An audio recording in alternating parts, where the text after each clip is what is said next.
संविधान दिवस आहे आणि या संविधान दिवसामध्ये नागपूरच्या संविधान परिसरामध्ये मोठ्या संख्येने समतासरी दल मोठ्या संख्येने आलेला आहे आणि तुम्ही पाहू शकता डॉक्टर बाबासाहेब आंबेडकर यांच्या प्रतिमेला माल्य अर्पण करण्यासाठी मोठी अशी रांग लागली आहे।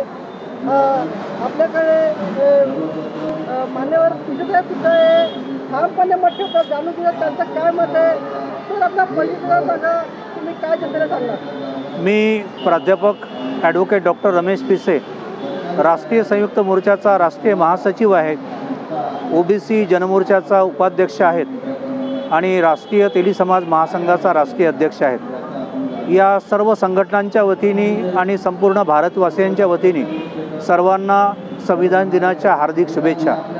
विश्वरत्न डॉक्टर बाबासाहेब आंबेडकरांनी 26 नोव्हेंबर 1949ला आपल्याला या विश्वातलं सगळ्यात देखणं भारताचं संविधान निर्माण करून आपल्या देशाच्या लोकांना समर्पित केलं आणि लोकांकडनं एक अपेक्षा बाळगलीत की जे संविधान मी तुम्हाला दिलेलं आहे या संविधानाची सुरक्षा तुम्हालाच करायचं आहे, कारण तुम्हाला एक व्यक्ती एक मत एक मूल्य हा जो मी मंत्र दिलेला आहे त्याचा आपण यथायोग्य वापर करावा आणि हे संविधान आपण अबाधित ठेवावं, आपले हक्क आणि आपले अधिकार सुरक्षित ठेवावेत अशी हमी या संविधानाच्या रूपाने बाबासाहेब आंबेडकरांनी आमच्याकडनं वदवून घेतली होती। त्याचं स्मरण करण्याचा हा दिवस आहे। काल परवालाच आपण बघितलं असेल, महाराष्ट्रातलं 15व्या विधानसभेची निवडणूक पार पडलीत आणि संविधानाला अभिप्रेत असलेलं जे काही सरकार आहेत ते अस्तित्वात यावं अशी अपेक्षा होती, परंतु फार मोठी निराशाही काही प्रमाणात झालेली आहेत। आता महाराष्ट्रामध्ये हा महाराष्ट्र स्वतंत्र झाल्यानंतर विपक्षच उरला नाहीत हे काही बाबासाहेब आंबेडकरांना अपेक्षित नव्हतं। 18वी लोकसभा नुकतीच आपण अस्तित्वात आणलीत आणि कालच या देशामध्ये संसदेचं अधिवेशन सुरू झालं आणि आज आपल्याला माहीत असेल की राष्ट्रपतींच्या हस्ते संविधान भवनामध्ये लोकशाहीचा जागर साजरा होतो आहे, परंतु केवळ ही औपचारिकता राहू नयेत। पूर्ण भारतामध्ये नागपूर ही अशी भूमी आहे की नागपूर या भूमीमध्ये संविधान चौक सगळ्यात पहिल्यांदा निर्माण झाला आणि म्हणून नागपूरवासियांची भूमिका आणि नागपूरवासियांची प्रामाणिकता ही सगळी जग आणि भारत मोठ्या आशेने बघतायत की संविधानाचा जागर साजरा करताना आपण आपल्या अधिकाराचा आपल्याला विसर पडता कामा नये। केवळ संविधान हे पुस्तक नाही आहे, तर तो आमचा धर्मग्रंथ आहे, तो आमचा कर्मग्रंथ आहे, तो आमचा विचारग्रंथ आहे, तो आमचा अधिकार ग्रंथ आहे। त्याला जर शाबूत ठेवायचं असेल तर या देशामधलं जे सरकार आहेत आणि विपक्ष आहेत त्यांनी जरी आपली भूमिका व्यवस्थित पार पाडली नाही तरी जनतेने मात्र आपली भूमिका पार पाडावीत आणि विरोधाचा जो काही जागर आहेत चांगल्या हक्कासाठी चांगल्या अधिकारासाठी तो तेवत ठेवण्यासाठी या नागपूरच्या आणि भारतातल्या संविधानवादी प्रेमी जनतेने, फुले शाहू आंबेडकर शिवरायवादी आणि संविधानवादी जनतेने आपली प्रामाणिकता अबाधित ठेवावीत। एक अपेक्षा आहेत की केवळ आपण संविधानाचा जागर साजरा करताना संविधानाची अंमलबजावणी हे सत्तारूढ पक्षांनी करावीत, विरोधकांनी करून घ्यावीत आणि जनतेने त्यांना प्रश्न विचारावेत की जे जे आश्वासनं आपण दिलीत त्याची पूर्तता आपण करा। आमच्या ओबीसीची जातने हे जनगणना झाली पाहिजेत, सर्व प्रवर्गाला त्यांच्या संख्येच्या प्रमाणामध्ये प्रतिनिधित्व मिळालं पाहिजेत, महिलांच्या हाताला रोजगार दिला पाहिजेत।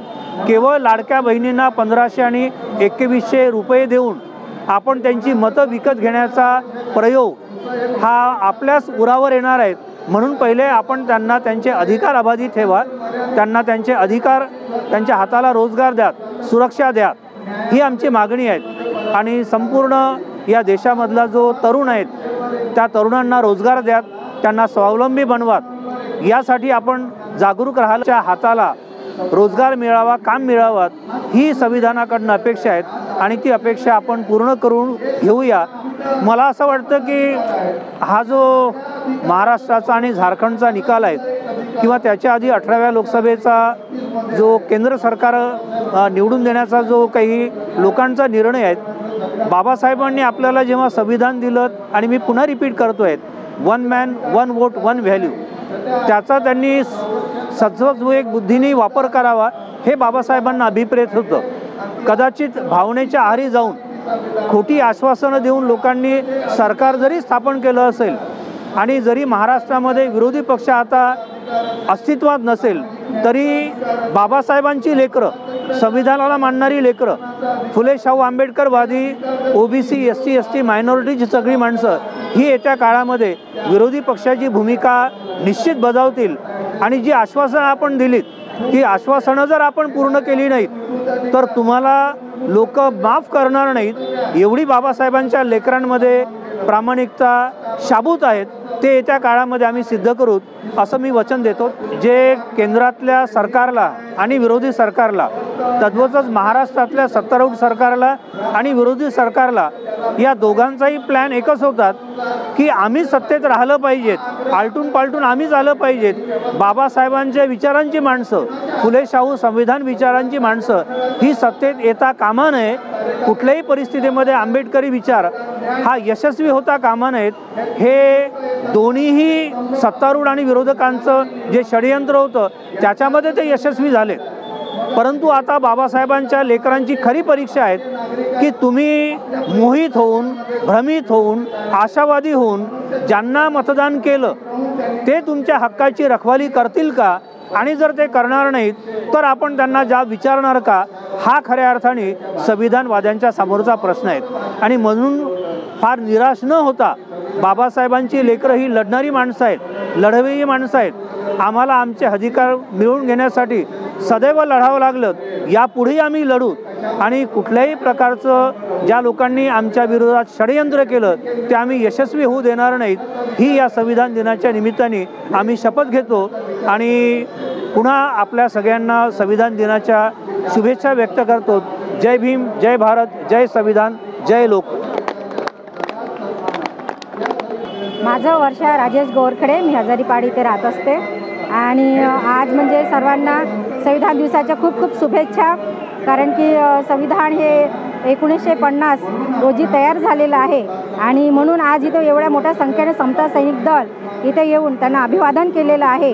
कारण की ही बाबासाहेबांची एवढी देणगी आहे समाजाला, आणि या समाजाला एवढी देणगी आहे, ह्या समाजाला नाही तर सर्व समाजासाठी बाबासाहेबांनी जे काही केलेलं आहे त्याला आज म्हणजे ऋणी समजून सगळे लोक इथे येत आहेत. आणि खास करून समता सैनिक दलांचं हे कर्तव्य आहे की बाबासाहेबांचा म्हणजे जो म्हणजे त्यांचं कार्य आहे त्यांना पुढे कसं नेलं पाहिजे, लोकांपर्यंत संविधान कसं पोहोचलं पाहिजे. आणि म्हणून आज इथे खूप मोठ्या संख्येने लोक आलेले आहेत.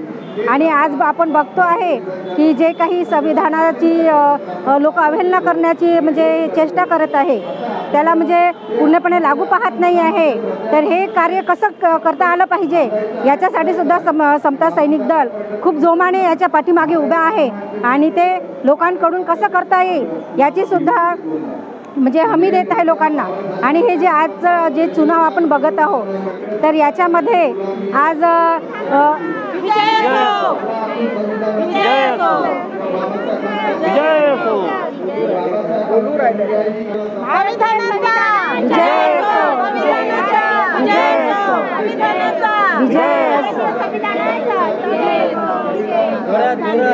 भारतीय संविधान